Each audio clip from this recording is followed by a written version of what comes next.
this is dead, then you can hold it right up against here for just a few seconds. Count 1 Mississippi, 2 Mississippi, 3 Mississippi should be enough.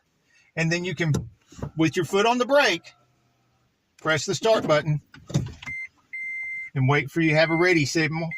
And there you go. Now you can get wherever you need to be until you get a chance to watch my video on how to change the battery in this key fob. If you have a triangle of doom right here, then we have a playlist full of hybrid repairs, hundreds of them,